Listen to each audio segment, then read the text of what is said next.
Greetings of the day. उसी के आगे देखते हैं कि बिहारी सतसई जो बिहारी जी का ग्रंथ है वो अपूर्व सौंदर्य का परिचायक है। जिस प्रकार वो समस्त दोहे उनमें जिस प्रकार से सौंदर्य है, अनूठे भाव है और अलंकार है, रस है, इन सब का परिपाक है, इसी प्रकार के बहुत सारे दोहे, बहुत सारे उदाहरण उनकी सतसई में विद्यमान है। एक स्थल पर देखते हैं कि जो बिहारी सतसई है उसने अपनी इस वैशिष्ट से संपूर्ण हिंदी जगत को आकर्षित किया। बिहारी की काव्य चेतना मध्यकालीन श्रृंगारिकता और चमत्कार प्रियता से व्यापक रूप से अनुप्राणित है। श्रृंगार भावना से युक्त कलात्मक मुक्तक रचना तो प्रायः सभी बीतकालीन कवियों की विशेषताएं कही जा सकती हैं, किंतु बिहारी की सराहना इस दृष्टि से विशेष हो जाती है कि उन्होंने दोहे जैसे एक छोटे से मुक्तक छंद में अत्यधिक चमत्कार और वैशिष्ट्य की सन्निविष्टि करती है। उदाहरण के तौर पर देखें तो उनका एक दोहा है, मेरी भव बाधा हरो राधा नागरी सोई। मेरी भव बाधा हरो राधा नागर सोई, जातन की झाई परे श्याम हरित दुति। तो ये जो दोहा है, इस दोहे में एक उदात्तता का भाव है, बिहारी की प्रतिभा का एक उत्कृष्ट उदाहरण है। कवि ने झाई, श्याम तथा हरित दुति इन शब्दों के तीन तीन अर्थ रखकर एक ही वाक्य में तीन भावों को प्रस्तुत कर दिया है। अगर तीनों को क्रमशः देखें तो बहुत ही सुंदर अर्थ है इन शब्दों के। जैसे पहला अर्थ है कि वह राधा नागरी जिनके तन की परछाई अर्थात आभा, प्रतिभा, सौंदर्य छवि पढ़ने से श्याम वर्ण वाले श्री कृष्ण हरे रंग की आभा से युक्त हो जाते हैं, ऐसे वो मेरी भव बाधा हरे। है ना, पंक्ति कहती है हमारी कि मेरी भव बाधा हरो राधा नागरी सोई। नीचे वाली पंक्ति, जा तन की झाई पड़े श्याम हरित दुति हुए। तो जिनके मतलब के जो शरीर है उस शरीर की झाई पड़ने पर, परछाई पड़ने पर, आभा पड़ने पर जो श्याम वर्णी श्री कृष्ण है वो भी हरे रंग की आभा वाले हो जाते हैं। अगर आप कलर्स में देखें तो जो श्याम रंग, नीला रंग, श्याम रंग का मतलब होता है जो बादलों का नीला रंग है, ऐसा उस रंग में अगर आप जो एक गौरवर्णी कहना चाहिए येलो, नीले में पीला, एक जो छवि होती है नीले रंग में पीला रंग मिला देते हैं, उन दोनों को मिलाते हैं तो हरा रंग बन जाता है। तो श्री कृष्ण जो है वो नील वर्णी है, श्याम वर्णी है, तो हल्का नीला रंग जो बादलों वाला होता है, भरे हुए जल भरे हुए बादलों का नीला रंग, तो जो बहुत सुंदर वो आभा है वो वाला श्याम वर्ण। और उसमें जो राधा जी हैं उनके शरीर की परछाई गौरवर्णी है, तो जो उनका गौरवर्ण में भी थोड़ा सा एक येलोइश वो होता है ना, तो उन दोनों को मिला देंगे तो हरे रंग की आभा हो जाएगी। तो एक तो अर्थ ये निकाला, ये हो गया रंग की। दूसरा अर्थ क्या है कि जो राधा नागरी, मेरी भगवान राधा नागरी सोई, जा तन की झाई पड़े श्याम हरित दुति। तो वे राधा नागरी जो है जिनके तन की झांकी, झांकी मतलब कि झलक, जिनके शरीर की जो झलक है उसके आंखों में पड़ने मात्र से, यानी कि दिखाई देने मात्र से, श्याम हरित द्युति, जो कृष्ण कंद है वो हरे भरे अर्थात प्रसन्न बदन वाले हो जाते हैं, प्रसन्न चित्त वाले हो जाते हैं, ऐसी वह मेरी भव बाधा है। ठीक है, मतलब श्री कृष्ण जो है जैसे ही उनकी आंखों में श्री राधे की झलक पड़ती है, छवि पर दृष्टि पड़ती है, और जैसे ही उससे मतलब के सामने होता है वो दिखाई देती है, वैसे ही उनका जो मुख है वो प्रसन्न बदन हो जाते हैं, वो जो है मुस्कान से, कांति से प्रफुल्लित हो उठता है। तो ऐसे वो वो है वो मेरी बाधा है। तीसरा अर्थ है कि वे वही रावण नागरी जिनके तन अर्थात शरीर की झाई रूप का ध्यान पड़ने से भक्त के हृदय में जैसे ही श्री राधे के स्वरूप का ध्यान आता है, तो जो काले रंग वाला, यानी कि जो भक्त है, भक्त का हृदय तो कलमश से, पदार्थों से, पापों से और भोग माया से और भोग विलास से, भौतिकता से सबसे काला है। तो ऐसा जो भक्त का हृदय है, जैसे ही उसके हृदय पर श्री राधे के ध्यान करने से उनके रूप की, उनकी छवि की आभा आती है, हृत द्युति, गति द्युति अर्थात उसका हृदय जो है वो कलमशता से रहित हो जाता है, सारे दुखों को छोड़ देता है। तो ऐसी वे मेरी भव बाधा, यानी कि उनका ध्यान मात्र करने से जो भक्त है, उस भक्त की सारी सांसारिक दुख है, दरिद्र है, चिंताएं हैं, सब समाप्त हो जाते हैं। तो ऐसी वह मेरी भगवान है। तो यहाँ पर देखिए एक ही दोहा और उस एक दोहे के तीन तीन अर्थ निकले हैं। एक पंक्ति के तीन जो शब्द हैं, एक है आपका झानी, तन की झानी, श्याम और हल्दी। तो ये जो शब्द हैं इनके तीन तीन अर्थ होने से पूरा जो दोहा है, वो पूरा जो मुक्तक है, वो गागर में सागर के समान हो गया है। तो ये जो सौंदर्य है जो बिहारी जी के इस सृजन में है, वो कहीं नहीं देखने को मिलता। उनके एक वाक्य में तीन अर्थों का संयोजन उदात्त तत्व का सृजन करने जैसा।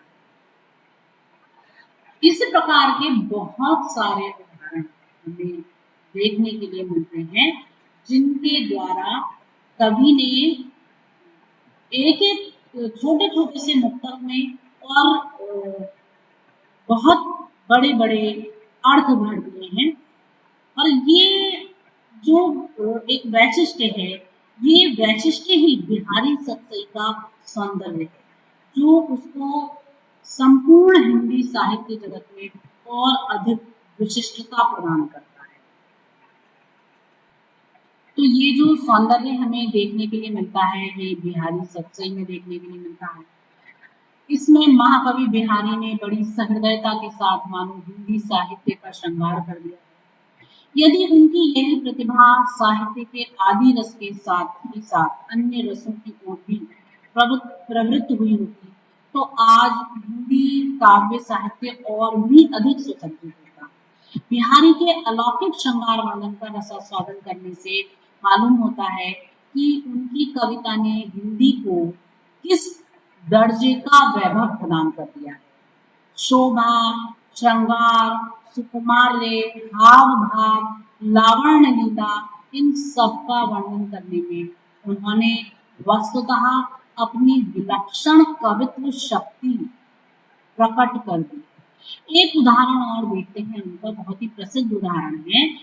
एक जगह उन्होंने उदाहरण दिया है कि चिर जीवों जोरी जुल क्यों न स्नेह गंभीर, को घटी के वृषभान जा वे हलदर के भी। दोबारा से बोलते हैं, यही उदाहरण एक बार और, जिससे और समझ में आए। कि चिर जीवों जोरी जुड़े, क्यों न स्नेह गंभीर, को घटिए वृष भानुजा, वे हलधर के वीर। तो इस मुक्तक में कवि ने श्लिष्ट शब्दों के द्वारा उदात्तता प्रकट की।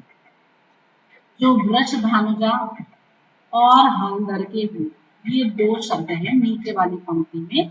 को घटिए वृष भानुजा, वे हलधर के वीर। तो यहाँ पर दो शब्द आते हैं, एक है वृष भानुजा और दूसरा है हलधर के वीर। ये श्लिष्ट पद है। एक एक अर्थ देखते हैं कि यह चिर जीवो जोड़ी, यह जो जोड़ी है ये चिरंजीवी हो, चिरंजीवी अर्थात जो शाश्वत है, जो हमेशा जुड़ी है। क्यों ना स्नेह गंभीर, यह गहरे स्नेह से क्यों ना जुड़े, क्योंकि इन दोनों में से घटकर कौन है? कोई भी तो घटा हुआ नहीं है, अर्थात दोनों बराबर श्रेष्ठ है। को घटी ए वृष भानुजा, ए वृष भानुजा, यह तो वृष भानुजा ऐसे महापुरुष की बेटी है, और वे हलधर के भी, और वो हलधर बलदेव जी ऐसे प्रभावशाली के भाई। अर्थात तो ये जो इनकी जोड़ी है ये हमेशा चिरंजीवी हो, क्योंकि वो वृष भानुजा, वृष भानु की पुत्री है, महापुरुष की बेटी है, और ये हलधर अर्थात उनके बलदेव जी के भाई। दूसरा अर्थ ये निकलता है कि चिर जीवो जोड़ी जुड़े, क्यों ना स्नेह गंभीर, इन दोनों की जो जोड़ी है वो चिरंजीवी क्यों ना हो, क्यों गंभीर प्रेम से दोनों ना बंधे रहें, अर्थात इनका प्रेम चिर स्थायी क्यों ना हो, क्योंकि को घटी, इन दोनों में से घटा हुआ कौन है? दोनों ही वृष भानु, कह रहे हैं दोनों ही जो श्री राधे हैं, एक से एक उग्र स्वभाव तथा असहनशील स्वभाव के हैं। यदि राधा जी की बात करें तो वृष राशि में स्थित सूर्य की पुत्री है, वृष भानुजा वृष राशि में स्थित सूर्य की पुत्री है, और वृष राशि में स्थित सूर्य के समान अत्यंत प्रचंड स्वभाव की है। और कृष्ण भी असहनशीलता, दृष्टता आदि भाव से युक्त है। भाव ये है कि दोनों ही प्रचंड एवं क्रोधी स्वभाव के हैं, तो इनमें प्रेम होना असंभव ही है। ये पूरा दूसरा अर्थ निकाल दिया, ठीक है। मतलब इन दोनों की यहाँ कुछ एक असमंजस डाल दिया कि जो जोड़ी है वो कैसे जुड़ सकती है, क्योंकि दोनों ही असहनशील हैं, उग्र स्वभाव के हैं, दोनों एक से स्वभाव के हैं। तीसरा अर्थ निकलता है कि इन दोनों की जोड़ी चिरंजीवी हो, ये जोड़ी चिर स्थायी स्नेह से कैसे जुड़ सकती है, क्योंकि दोनों में से घटकर कोई नहीं है, दोनों ही तो एक ही से हैं कि तेरा हृदय मेरे हृदय की सब व्यथा कह देती, अर्थात हृदय की व्यथा से तुझे मेरे हृदय की सच्ची व्यथा का अनुमान हो। तो दोनों एक से ही हैं, एक से ही भावों वाले हैं, और जहाँ भावनाएं संपृक्त होती हैं वहां हृदय भी संपृक्त होता है, जुड़ते। तो ये बिहारी जी के काव्य का वैशिष्ट है कि उन्होंने मुक्तक छंदों में संवेदनात्मक अनुगूंज, इंद्रिय बोध आदि को संयोजित कर दिया। अर्थ गंभीरता उनके प्रत्येक जोड़े में विद्यमान है, उनकी शब्दावली के अनूठे प्रयोग हैं, जिनको जितना कहा जाए उतना कम। एक स्थल पर एक दोहे में उन्होंने गागर में सागर भर दिया है, तो वो एक उदाहरण लिया है उन्होंने। कहते हैं कि कहत नटत बीजत खिजत, मिलत खिलत लजिया भरे भान में करत ही नैनन भीषण। तो यहाँ ये जो मुक्तक कवि ने पढ़ा है, इस मुक्तक में वो जो चित्रण कर रहे हैं, एक भवन में, जिस भवन में बहुत सारे अन्य जो गुरुजन हैं, व्यक्ति हैं, वो भी बैठे हुए हैं और वहां पर नायक और नायिका आमने सामने बैठे हैं। आंखों की चेष्टाओं से हृदय के समस्त भावों को एक दूसरे के प्रति अभिव्यक्त कर रहे हैं और कहते हैं कि मतलब कितनी चतुराई से दोनों एक दूसरे से बातें करते हैं कि कहत जो नायक है वो नायिका से जो उसके हृदय की अभीष्ट बात है उसको कहता है और नटत नायिका उसको नेत्रों से ही समझकर, नेत्रों से ही उसको संकेत करता है, कहता है और नायिका उसको जानकर समझकर नटक मना कर देती है। और उसके मना करने पर, जब वो नायिका मना करती है तो दीधक उसके मना करने का जो स्वरूप है, जो हाव भाव है, उस भाव को देखकर नायक उस पर बीज जाता है, अर्थात प्रसन्न हो जाता है और नायक की उस प्रसन्नता को देखकर, उसकी उस मुस्कुराहट को देखकर खींचत जो नायिका है वो खिसिया जाती है। मिलत फिर इसी दोनों के नयनों की इसी वार्ता में दोनों के नेत्र परस्पर मिल जाते हैं, खिलत और दोनों ही प्रफुल्लित हो जाते हैं। लजियान लेकिन जैसे ही ये उनको भान होता है, ये याद आता है कि वो कहाँ बैठे हैं और सबके बीच में बैठे हैं, सब उनको देख रहे हैं, तो दोनों लजा जाते हैं। तो इस प्रकार भरे भवन में करत हैं नैनन ही सवार, वो दोनों भरे हुए भवन में मात्र नेत्रों के माध्यम से ही अनेक बातें कर लेते हैं। तो यहाँ पर एक मौन भाषा कवि ने अभिव्यक्त की है, मौन भाषा, हृदय की भाषा, जो नेत्रों की भाषा है वो उन्होंने अभिव्यक्त की है।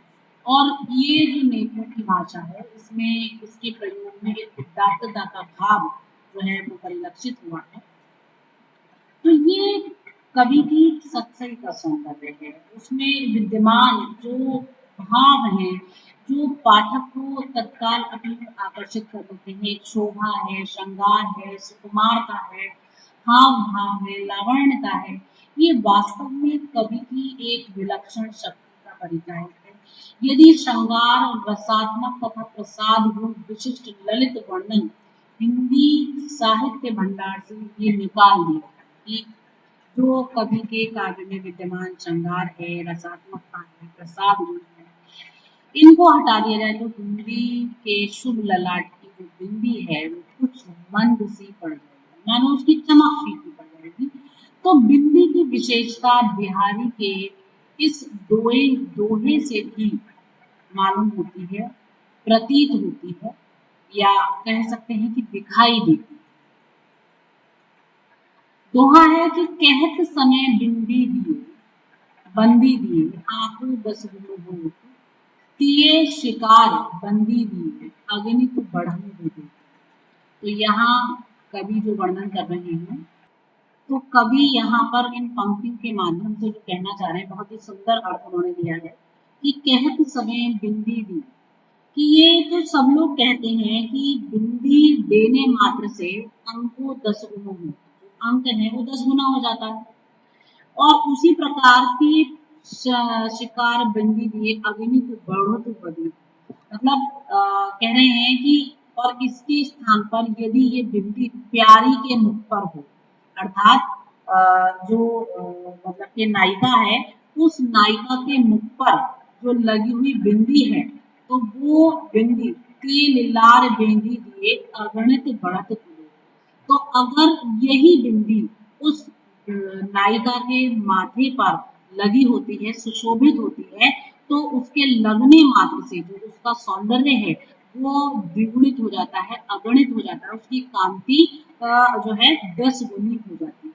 तो यहाँ पर जो कवि ने बहुत सारे पद इसमें बिंदी के लिए हैं। एक स्थल पर कहा है कि भाल लाल बेंदी ललन आखत रहे विराजी इंदु कला कुज में बसी मनो राहु भय भाजी, कि हे ललन कृष्ण, उसके माथे पर लगी हुई जो वो लाल रंग की जोड़ी की बिंदी है जिसे उसने अपने मस्तक पर सुशोभित किया हुआ है, और आंखों पर आए हुए जो मतलब कि बाल हैं वो चावल लगे हुए से शोभा देते हैं। ऐसा लगता है मानो इंदु कला, चंद्रमा की कला में जो मंगल है, वो चंद्रमा की कला मंगल में आकर बस गई है और राहु के डर से भागकर वो मंगल में आकर के बस गई है, ऐसा सा प्रतीत होता है। तो बिंदी के लगने मात्र से जो उसकी शोभा है वो 10 गुनी हो जाती है, 1000 गुनी हो जाती है, द्विगुणित हो जाती है, अगणित हो जाती है। तो ये एक छोटी सी जो लाल बिंदी है जो उसके नायिका के मुख पर लगी हुई है, वो उसकी शोभा को और अधिक बना देती है, बढ़ा देती है। तो इसी प्रकार जो बिहारी के दोहे, वो भी मानो हिंदी साहित्य जगत के लिए उनका वो ग्रंथ बिंदी के जैसा है कि वो साहित्य जगत भले ही अपने आप में सुशोभित है, लेकिन जैसे ही बिहारी सत्सई जो बिंदी है वो उस पर आकर लगती है, उसके भाल पर सुशोभित की जाती है, तो उसका जो सौंदर्य है वो अगणित हो जाता है, उसको आप शब्दों में भी कह नहीं सकते। तो वास्तव में बिहारी लाल ने साहित्य के आदि रस को परिपुष्ट और काव्य रसिकों को परिपुष्ट करने में एक कमाल सा कर दिया है। आदि रस से उर्वरक क्षेत्र में मृदु भावों की भागीरथी प्रवाहित करके उन्होंने उसे कैसा शस्य श्यामला बना दिया है, कहा नहीं जा सकता। यह देखकर किसी सहृदय के नेत्र तृप्त नहीं होते, अपितु कविता में आदि रस को उन्होंने अमृत का घूंट पिलाकर दी। तो वास्तव में जो बिहारी सत्सई का सौंदर्य है वो कहते ही बनता है। मतलब इतना अपूर्व सौंदर्य है बिहारी सत्सई का, जो बिहारी के द्वारा उसमें परिलक्षित किया गया है, वहां पर दिया गया है कि जितना अधिक उसकी प्रशंसा की जाए उतना कम है। उसकी प्रशंसा शब्दों में कह पाना दुर्लभ है, लेकिन बिहारी सत्सई इससे कहीं ऊपर उठकर है।